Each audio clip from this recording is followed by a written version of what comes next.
Hey everybody, it's Razib with conversation number 65. It's been a little while, been a minute, as they said. Partly it's been busy with the holidays. We did record something. I'm gonna try to see if I can salvage it with our friend Jeremy Carl, the senior, and there were some technical issues, and I got bogged down with other things. So basically, just I've also realized that I don't want to be friends with Josiah Neely anymore, so I can't do this. No. So basically, we're going to put the conversation on pause. I will refund the yearlies and everything like that, this week, hopefully. This is, this is happening. I mean, this is number 65. This is number 65 that I'm pushing out. So we've obviously recorded a lot of conversations. I think we've had fun. It's been good. The main thing is, the real talk is my life situation has changed in terms of my responsibilities professionally since I started the conversation. Which 8 months after I was it 8 months, around 8 months after I started the conversation, I got a new job, kind of an executive position. I was having to go to the office, as you can see. In fact, I think some of you who've been following us the whole time noticed that the background changed a little less than a year ago, right? So yeah, we've been doing the conversation since summer of 2024. It's been a while, and I hope that the listeners have enjoyed the ride. I'm still going to do my other podcast, and Josiah will probably you'll be a guest wherever, and we still have the email list. And so we're going to turn off the paid option. I would not be shocked if every now and then we send a podcast out to someone if there's something we need to talk about, right? The main issue right now is obviously the regularity was lacking, and that's I would say it's about 80 to 90% me. Sometimes things would happen with Josiah too, but when both of us have things going on, it's just difficult. And I have meetings during the day that I can't always predict, so then I bump Josiah off, and then he has other obligations too. So that's just explanation of what's going on here, and it has nothing to do with not enjoying the podcast. We do enjoy the podcast. We do enjoy the conversations. I know a lot of you got to see a different side of me a little bit in these conversations than on my other podcast. And so I hope you appreciated that. Josiah, do you have any words? Do you have any words for the listeners, viewers out there? I mean, it's been a great trip. I don't know if my microphone is actually working or not, but it's been a lot of fun. And as you say, we might still, drop an emergency podcast episode, Yeah. do other stuff with it as things change. But I did think, even people might have noticed, towards the end, there was a little bit of tapering just because it was hard for logistical reasons to get everything, together and everything edited and all that. So we want, you know, uh, I mean, if it was just, if we were just shooting the SHIT, that would be one thing, but felt that since people were paying money for this, and we have our devoted fans and whatnot, that it wouldn't be fair to them to continue in that vein right now when we wouldn't be able to do it as regular. Yeah, and I'm gonna keep the archives up. I will continue to pay for the domain. That's a trivial cost. So I'll keep the archives up if people want to go back and listen, revisit. It'll be here for people's reference. But we have one last episode. We have one last episode. We haven't really actually talked about what we're going to talk about. I want to bring up. I guess. This I don't really probably shouldn't bring it up in this last episode, but I will say that um, I'm getting the feeling in early 2026 that our dear leader, President Trump, is he has to watch. The thing is, he seems to have a lock on his base. That's fair enough, but politicians have a lock until they don't have a lock. Someone's an underdog until they're not an underdog. Things can change really quickly. As we're recording, there's really, really bizarre behavior on the foreign policy front, and it's not really I will say, like, I think a lot of people are not finding it too funny, and a lot of the normal Trump defenders, they're not saying much because what do you say, to the fact that he is. I mean, he's threatening our allies, but I didn't quote the air quote. It's just like I don't really know what's going on here. Like many Americans, my attitude towards foreign policy is the less the better. Like if we don't have to think about it and talk about it, that's a good sign. The fact that we're having to talk about it is a problem. There is some studies that came out that showed that the tariffs are actually imposing costs on consumers mostly. Studies are studies. Like I'm not like going to put too much faith in one study, but it doesn't really seem like this basically bilateral foreign policy, which is what Trump likes. He likes to do all these bilateral, deals. It doesn't seem like it's actually scaling that well to hundreds of nations. It just doesn't seem like there's enough attention, there's enough bandwidth, and so there's a lot of stuff that's going on in foreign um, that's just not great. On the other hand, both of us are happy about the rollback of the DEI, the control the border. There's some good things that are going on. I do think it's a fine line. If ICE behaved like this and like Joe Biden had not unleashed chaos, Americans would actually be pretty upset, I think. But I think a lot of people are holding their tongue uh, because we saw what happened under the Democrats, and they don't trust the Democrats, right? To control the border and control immigration. So I think like on domestic policy and like the evidence right now as we're recording shows Republicans tend to have, aside from like healthcare and a couple of other issues, Americans trust the Republicans more, and it's mostly because Democratic profligacy and just the lack of control of their staffing class and their donor class uh, means that like the average American just does not trust them. So I think that that's what's going on. We're at a juncture, we're at a crux in our national life. I also feel that there is a fatigue for. I'm going to say shenanigans because it sounds like pejorative, but Trump is an entertainer. He does things in an entertainment, like dramatic way. But when it comes to our politics, I think people can get tired of this. I think that's what happened at the end of the first term. I think that is a substantial reason that he didn't, he lost 2020. That's a substantial reason. Aside from the turnout operations and everything like that, I think there were people who were just fatigued and they didn't want. I knew some people personally that were like that who just didn't want to deal with any more of the drama. They were tired of it. I think this term that's accelerating partly because his staffing class, the staffers around him, are much more enabling of his behavior. And like we could specifically talk about Greenland, Hmm. which I am pro annexation in some way, but not this way. Like, it's just not going to happen. I think he's just like antagonizing people. Like, yes, we could just invade, but at that point, like, I don't really know that all that would happen would be like a China aligned world against us. 'Cause people would just be Right. pissed off. So anyway, I've been talking for a while. What do you think? Okay. Well, I mean, you covered a lot of ground there, and Greenland.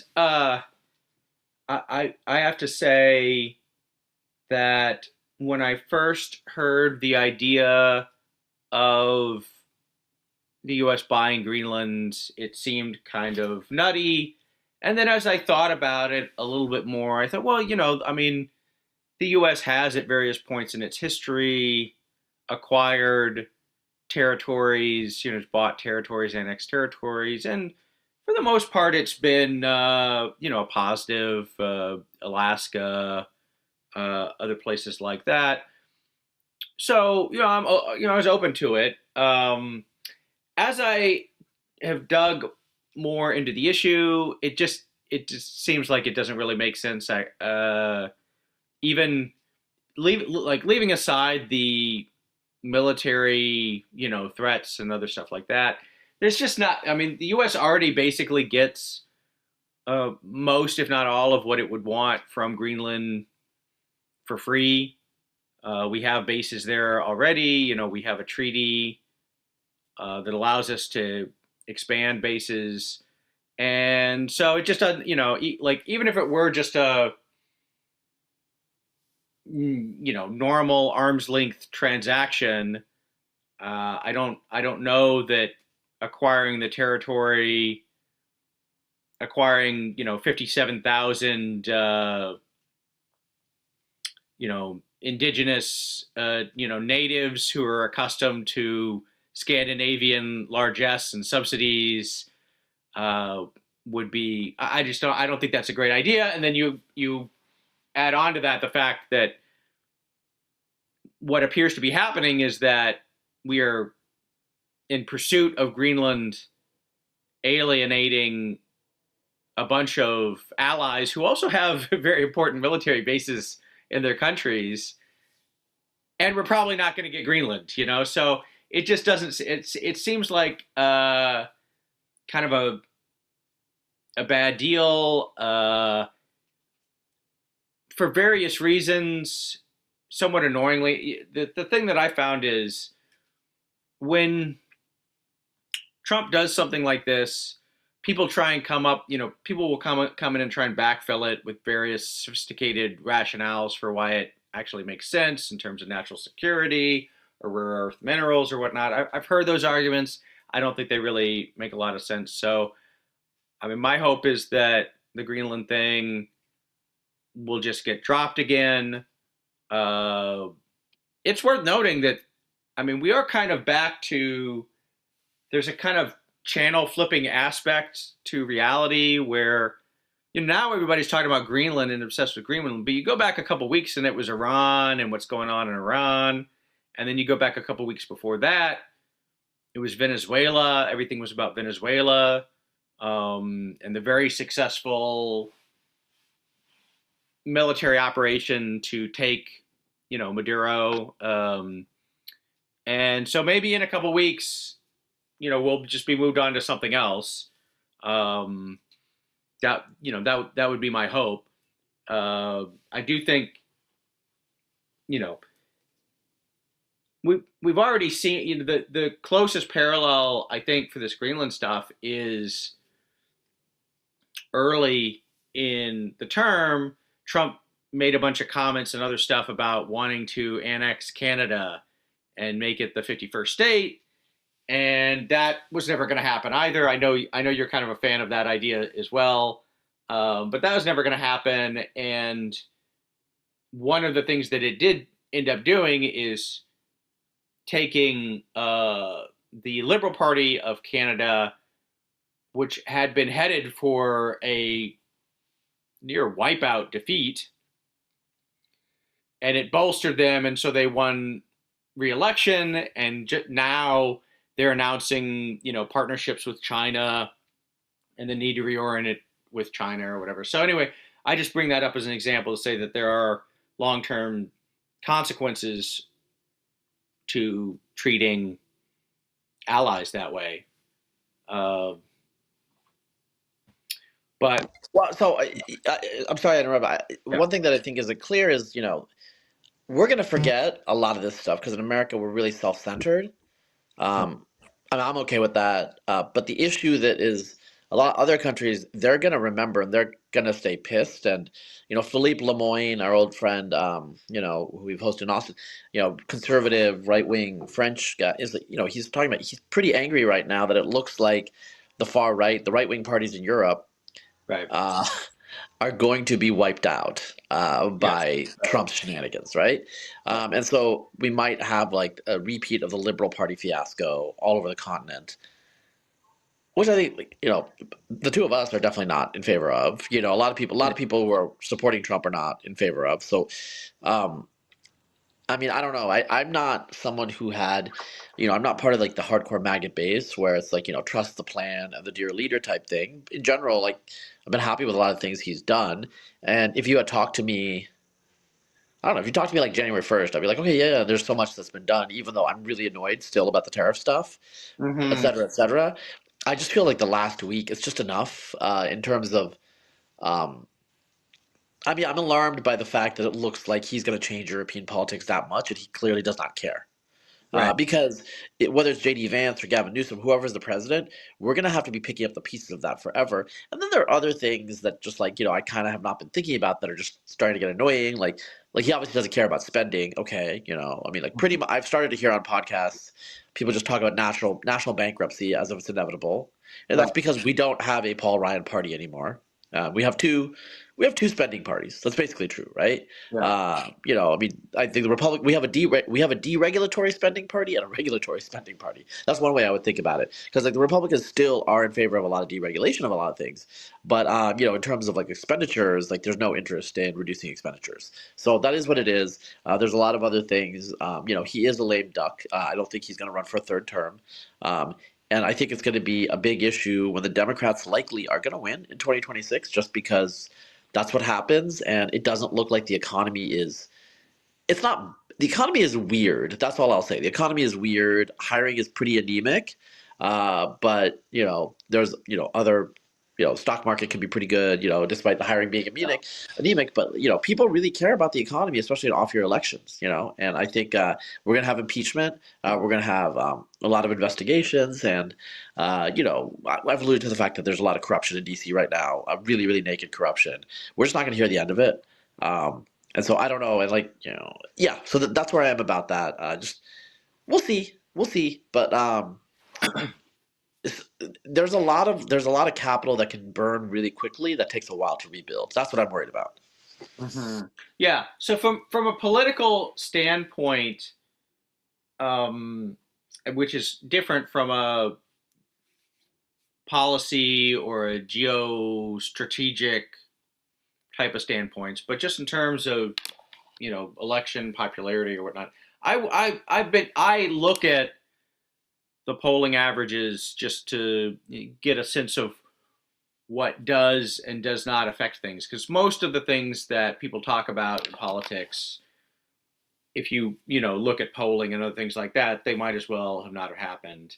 And for Trump, I think this is pretty clearly the case. If you look at his approval rating, he lost support during the first few months of the administration, which is somewhat normal. I think that tends to happen for a lot of presidencies, is that you get kind of a boost when you win the election because everybody's hopeful, and uh, then you get into office, you start doing things, and it kind of pisses some people off, and so you lose some support. You could, I mean, the early months of the administration did a bunch of stuff, so exactly what was it Doge, was it the executive orders, this or that, I don't know. But for a few months, for the first few months, you had slow but steady decline in approval. And then really around May, once the tariff stuff got sorted out, it just kind of leveled off. And it was not great. It was maybe like negative net approval -7, something like that. So that's not great, but it's also not horrible. It's better than Trump was doing his first term. And it stayed there. The only thing that kind of moved it really since then was during the government shutdown, and not even just the shutdown in general, but the way I interpret it is when there was the move to cut off SNAP benefits during the shutdown. So this, I think, to get to your point about spending, I think one issue is, if you look at what has actually reduced Trump's popularity, it's really attempts to rein in spending either through the shutdown or through Doge or other things like that. Those are more associated with him losing support than anything else. It's a little early, we'll have to see like if there's any sort of fallout from this foreign policy stuff or whatnot. But probably, if I had to guess, I would say no. I don't know that Greenland is, it's bad in various ways long term, and it a lot of people can cause a lot of hand wringing. I don't know that it's actually gonna affect like who people are gonna vote for, right? Like what percentage of the country even knows what's going on with Greenland right now? um, Yeah, yeah. so so I, yeah, I think I think I think with Greenland, I'm more worried, I guess, probably of like these foreign policy things, including the tariffs. The long-term ramifications. sure, right, yeah, Chaos of the supply. Like there are countries that are changing their supply chains. Um, And these actions, even if they're reversed, they're going to leave an impact in terms of like future planning, you know? And so, like, are we ready for this? Are we expecting it? I think that's what's going on. I think in terms of, domestic policy, I think it's pretty straightforward that it will be just how's the economy doing, inflation, how are people feeling about that, Yeah, right? and there tends to be a thermostatic reaction. My assumption, really from day one of the administration, was that in all likelihood the Republicans were going to lose the House because almost always the party that controls the presidency loses seats in the House in the midterms, and the Republicans only had like a 5 seat majority, something like that. Um, so I still think so. That was probably the most likely option. I still think it's probably the most likely option that the Republicans lose the House. They retain the Senate. Um, they might pick up seats at the Senate. I don't know. We'll have to see. It's a good map for the Republicans, but they also have a history of throwing away good seats through poor candidate selection. But it seems things would have to go very badly for them to actually lose the Senate. To lose enough seats on net to lose the Senate. So I think they probably will keep the Senate. Which will be useful as a blocker for any, you can't pass any bad legislation necessarily, nominations, other stuff like that. The House will be able to do, investigations, right? If the Democrats get back the gavels, they can do investigations. So, and they could, do impeachments or whatnot, although those would just be symbolic because they're not going to really go anywhere. But they could do that. And, but, you know, we're kind of in a gray zone, I would say, where uh, if um, Trump is doing slightly better approval wise than he did during his first term, right? And the result of that was that of the first term was that he lost, but it was a narrow loss. It wasn't a huge loss. And there were, of course, some confounding factors like with COVID and all the other stuff that happened during the last year. So it's kind of maybe, so for 2028, I mean, it's still early. Who knows? I would like to see, certainly if you are worried about 2028, you would want to get, those numbers up somehow, to the extent that you can. The economy, I mean, most of the metrics seem okay. I know there's a lot of angst about it. It's not great, but unemployment is low. Inflation has gone away for the most part. Stock market doing well. Other, not all the indicators are positive, but overall, I think things are going okay. And the real question is, if you want to win in 2028, like what can you do to improve that, right? And boost it up. I don't know if that's what Trump's priority is. I can't imagine. Well, it seems like I don't think Trump is going to run again in 2028. I do think that he wants a legacy, and I think he believes that his legacy would not be served by having a Democrat,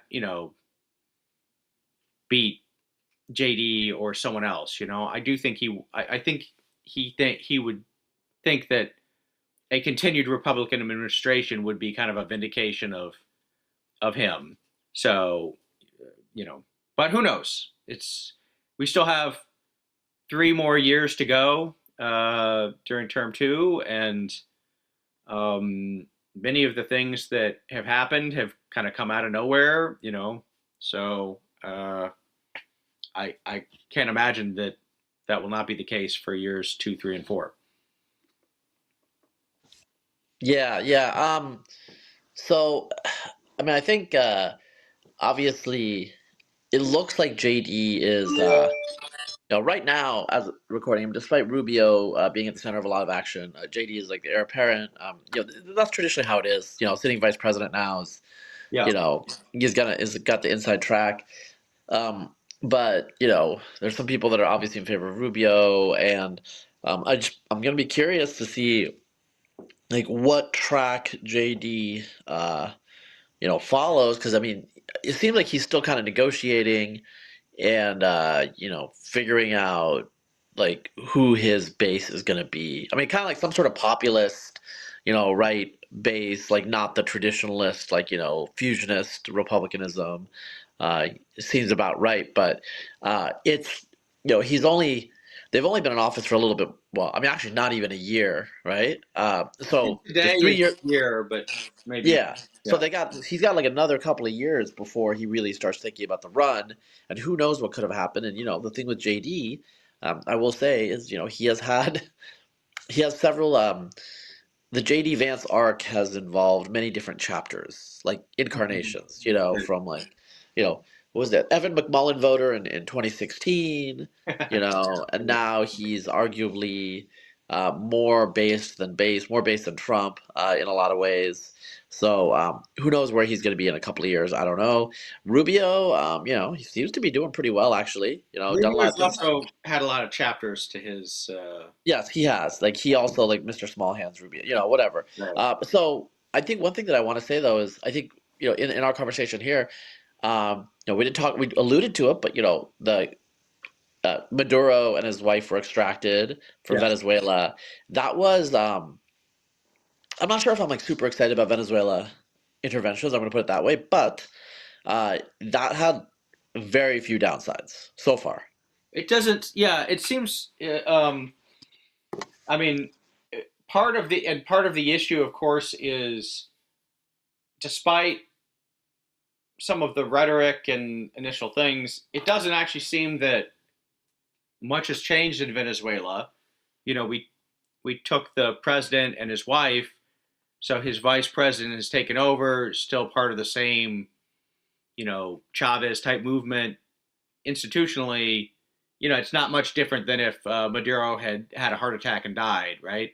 It's a little bit different. I think the Venezuelan government seems to be perhaps a little bit more conciliatory and appeasing of the United States because of what happened. But, um, we'll have to see. The obvious parallel, this is an interesting case in that a lot of people have been talking about it and have been like shocked by it and talking about like, well, what are the implications? What's the precedent?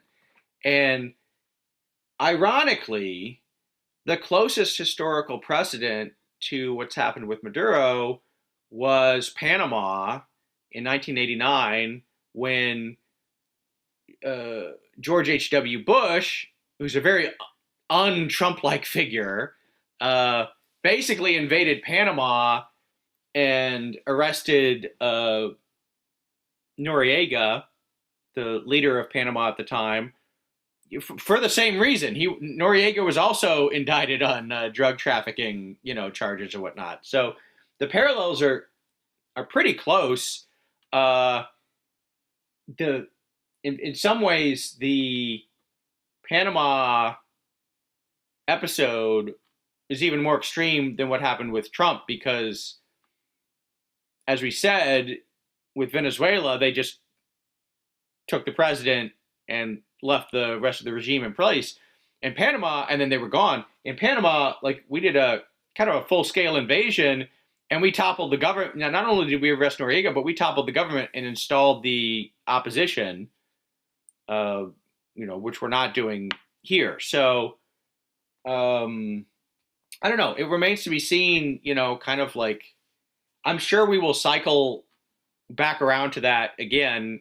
People have kind of gotten distracted by what's going on in Iran, what's going on with Greenland, what's going on in Minnesota, other things. I'm sure at some point we'll cycle back around But it's possible that just not that much could change, and so um, the precedent, to the extent there's a precedent, it seems pretty limited, I would say.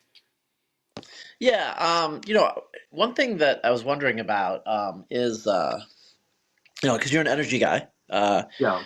energy analyst, and Trump is super excited about bringing Venezuelan oil back online. Venezuela has one of the, I think, it's the largest oil reserves, not necessarily the, you The know, proven reserves, yeah. yeah, yeah. So Venezuela's got massive, Lake Maracaibo is like, so Venezuela was actually the leading driver behind, I think, believe OPEC, even though it's associated with the Middle East. Right. So the 1970s, Venezuela was super rich. Yeah. It Oh, was like an wow. oil petrostate, Yeah. everything like that. Yeah, basically what happened is, uh, Chavez and like, later Maduro, they basically just Venezuela's human capital flight meant that the oil is not, they can't leverage the oil in the same way. There's a lot of poverty going on. There's sanctions and other things too because the regime's isolated itself.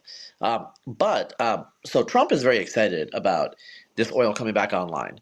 The only thing that I think is interesting is, over the last 15 years, there's been a transformation in the oil sector because the United States, when we were youth, like we were on the scene at the very, very tail end of the 1970s oil shock. And then in the 80s, Saudi Arabia started pumping again, and the prices went down. There was a lot of volatility in the first decade of the 21st century, and there was a peak oil craze and everything like that. Demand seemed like kept increasing, and supply was no longer increasing. And then we had this, fracking and shale oil and all these other things that came online in the last 15 years. And America is now a net exporter. We're just like Saudi Arabia in a way. I mean, our oil is not as high quality. We need like, I think $60 a barrel for it to be profitable. There's other things going on there. But the point is, we're not in the same energy landscape that we were for the second, like, for the last third of the 20th century, for example, and the first decade of the 21st. But I feel like Trump has not updated on that in a way where he thinks that, oh, like we'll have like cheap oil now. And well, we already have cheap oil. I think what we really need to invest in in this country is, from what I've read, and like you would know more about this, is like refining capacity. Sure. So Yeah. yeah, I mean, yeah, we do like we have a lot of refining capacity in the United States. In fact, we take um, a lot of oil from other countries, Canada, for example, uh, and refine it. We import the crude oil, refine it, and then export it. But that remains a critical bottleneck, and so more refining capacity would be very useful. So that is something that I think we need to look at. Um, in general, I mean, I think that the Venezuelan oil industry, it's been very horribly run, inefficiently run, um, since it's been nationalized and socialized and all that sort of stuff. So I do think that you could get a substantial increase in output from Venezuela, uh, if it was better run and managed. That would be helpful for the Venezuelan people. Potentially, it would also be helpful, just general economic things. And then it would also, I mean, it even could be, I mean, one aspect of this is that it's not just the amount of barrels of oil that are produced in Venezuela, but then also like what they do with them. So, like Venezuela, the oil, I mean, it's used to help prop up the dictatorship in Cuba, for example. Um, it has implications for Russia, and on and on, various things like geopolitical stuff, much of which is beyond my pay grade. But uh, so I do think that there's a lot of potential there. Will that actually come to pass, given that you still have basically the same regime there that you had before? I don't know. Um, I mean, one would hope that it could get a little bit better, but I'm not sure. And it's also the case. I think we're interdicting. We're still interdicting like a lot of oil tankers or whatever that they're trying to get out. So, one of my colleagues at R Street, I think, wrote something on this, and the basic upshot of it was there's too many unknowns to know how this is going to affect oil prices or broader economic trends going forward at this point. Yeah, so I guess as we're closing out, like with this last podcast of this chapter of conversation, like I said, we might resurface every now and then. You're talking about economics. I do want to talk about something that's just on my mind, and maybe I'll write about it somewhere or talk about it somewhere. There've been people who've been like suggesting me. So as we're recording, California and also Washington State. Are threatening to, with various, measures or proposed legislation, ballot measures, uh, basically engage in some serious confiscation of the wealth of founders, of people that work in startups and tech. And they're doing it in crazy ways because a lot of the wealth is just paper wealth. These people don't have the money to actually pay tax or to pay the tax. Mm-hmm. They'd have to liquidate, and once they start to liquidate, all of the paper wealth is not as wealthy because people are like, why are you selling? There's all Right. sorts of weird things that are going on there. Yeah. So the legislation is insane and it's crazy, and it's been scaring. I mean, like, so Sergey Brin and Larry Page just bought places in Miami, around Miami. Yeah. Uh, and David Sachs of Craft Ventures and the All In podcast, he moved to Austin at the end of 2025. He's already in our extended social network. Like, some of the people that we know have been hanging out with him. So there's a lot of people who are leaving. The legislation in California, it's a ballot measure, has not even, it's probably not going to pass, but it's scaring people. Mm-hmm. It was drafted by SEIU, the Service International Employees Union, and also Robert Reich. Washington has something similar. I'm only bringing this up because, like, this legislation is crazy, Yeah. and it's like petty. And remember that. I don't understand, like, 'cause, I'm not a lefty, so I don't know where this comes from. Remember that state representative who basically told Elon to f off and, like, whatever, like, get out of California, and he's like, okay, and he did. You know, Right. I Yeah. don't really, I don't really understand where they think that the money, the income taxes to support all the programs that they want to support is coming from. It seems super irrational and crazy. And, like, look, I mean, this sort of, like, economic, policy illiteracy is not just a left wing thing. I mean, like, there are people I know, like, we've talked about this, who, seem to not understand that, like, for example, like, all of the cheap help that you have will no longer exist when you deport them. Like, they will literally complain, how expensive how expensive some labor is getting, but, like, that's actually kind of the plan, for someone like Stephen Miller to increase wages for the working class or whatever, right? That's just like economics. So I don't understand how these leftists are gonna, proceed forward. Like, so the blue, side is a Senate in New York City. We have Mamdani there. I don't even want to talk about Massachusetts. Like, we have some employees in Massachusetts, and it's like a red tape nightmare. California is engaging in these sorts of actions. So, Florida and Texas are getting a lot of these people. And I guess my question to you and my thought is, like, how do we make sure that we remain a refuge? Because if California can't be fixed, we have to maintain America's lead on innovation, and, like, what do we do going forward in Texas? I don't know. That's just something that I want to think about. As we're signing off, it's something I want to talk about because I think it's important. People think that innovation and economic growth just naturally happen, but for almost all of human history, they didn't. Right. Right. Yeah. I think it's a rare. Oftentimes, you have legislation that, if it's passed, it would have negative effects, but sometimes an idea is so bad that it starts to have negative effects before people even know if it's going to pass or even if it might not pass. So, the, you, I mean, it's a free country. uh, and there are a lot of stupid people in the country, so you have to imagine that's going to be part of the conversation.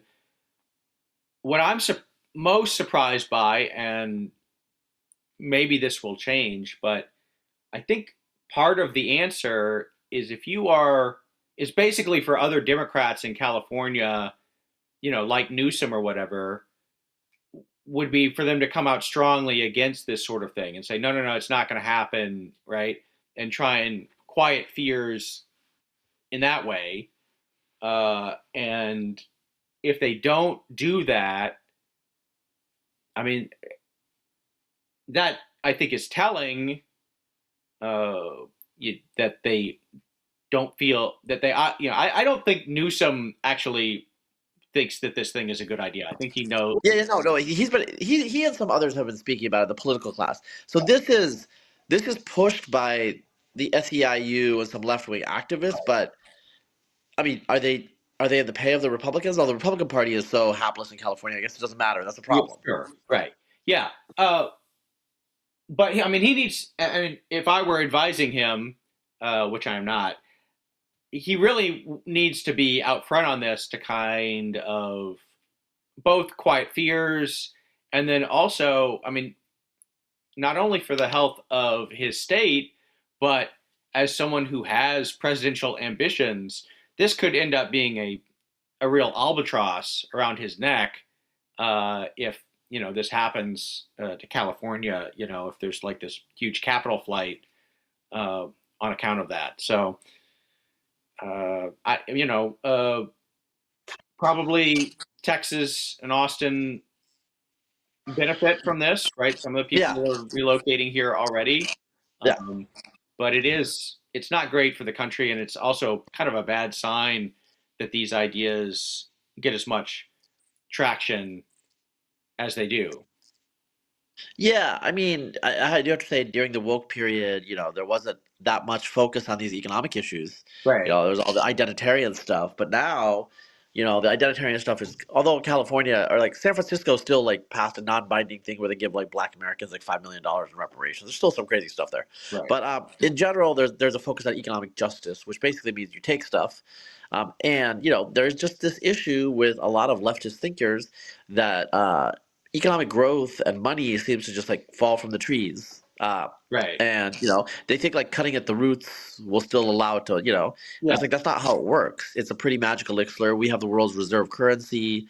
I mean, this ties together with some of Trump's foreign policy behavior because we have the world's reserve currency until we don't. I mean, there's no other options right now, so it looks good, but who knows what's going on here? yeah, Um, and internally, we have these agglomeration effects where the Bay Area and Boston have the innovation.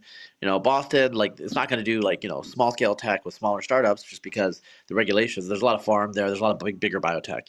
The Bay Area has all these small scale companies and these founders, but like they're spooked. Like people are spooked and they're scared. They're scared of even the idea that this could be a possibility. So it would be like, okay, this is exaggerated at this extreme, but it would be like if you're a Jew in Germany in the 1930s, like, look.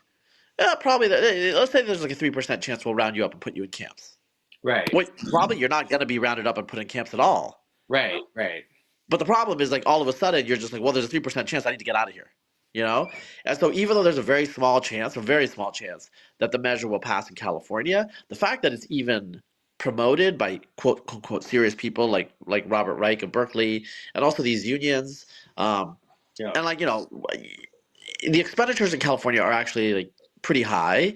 We do have a problem with these blue states, like Chicago and Illinois overall has been captured by these sorts of unions. Chicago is on the way to bankruptcy quite clearly. The current mayor, Brandon Johnson, America's most idiotic mayor, is like a creature of the teachers unions.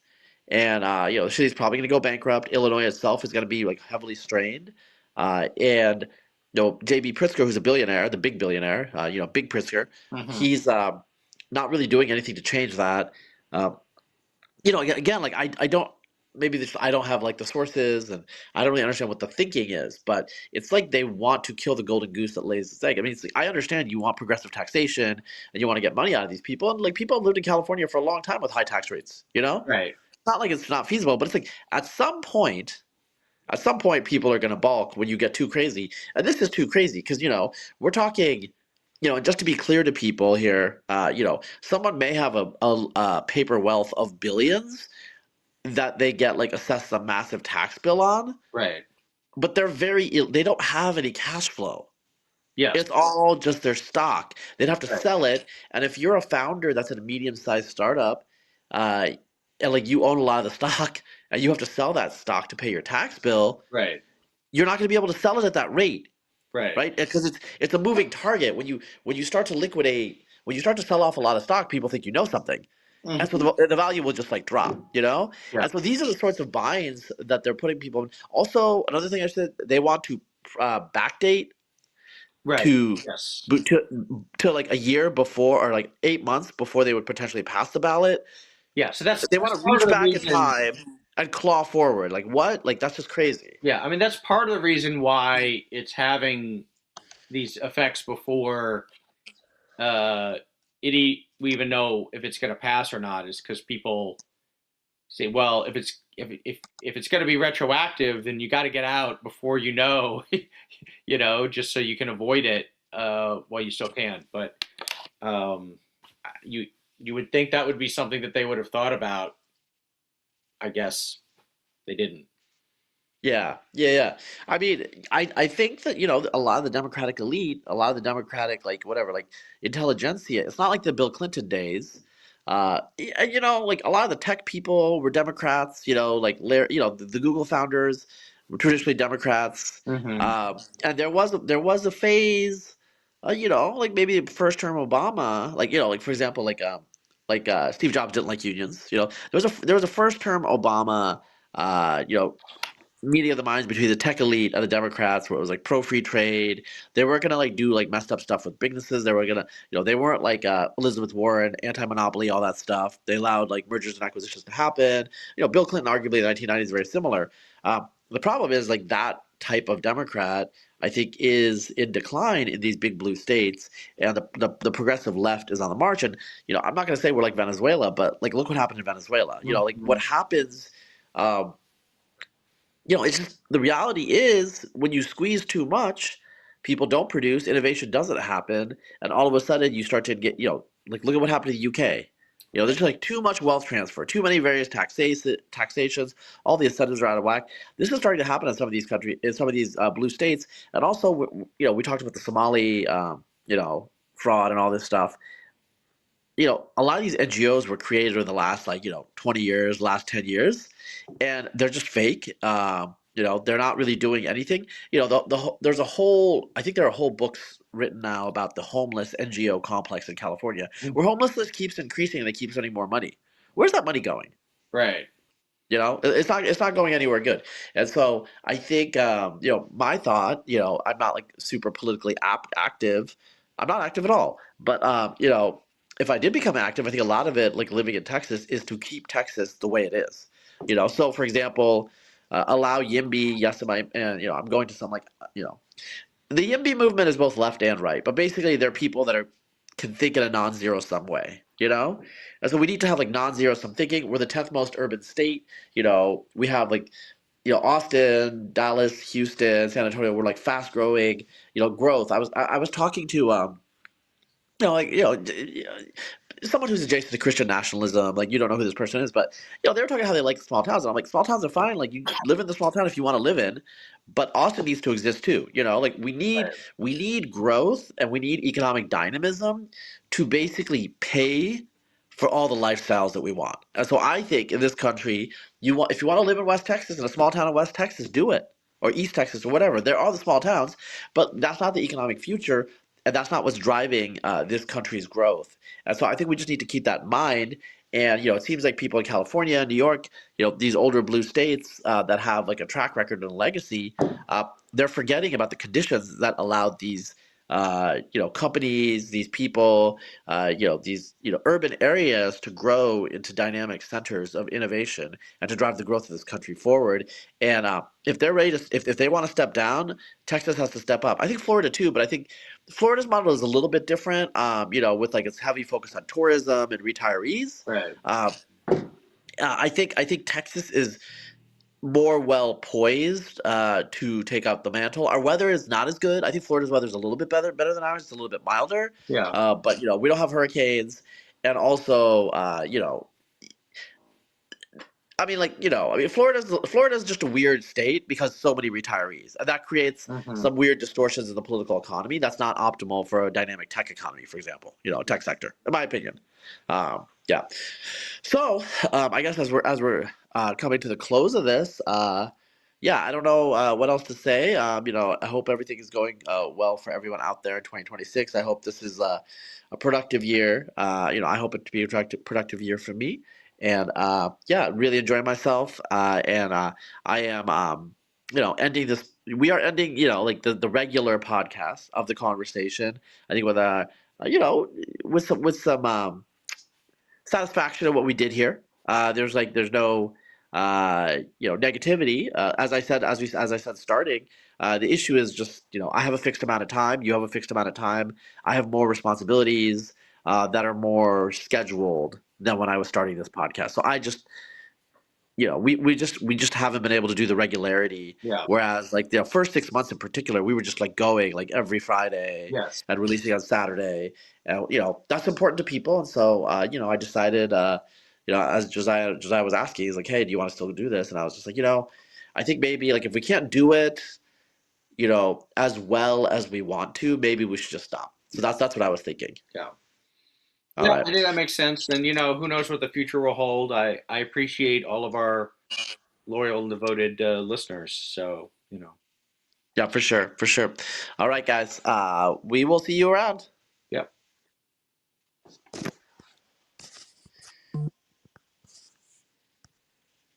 It looks like it's still recording, Receive.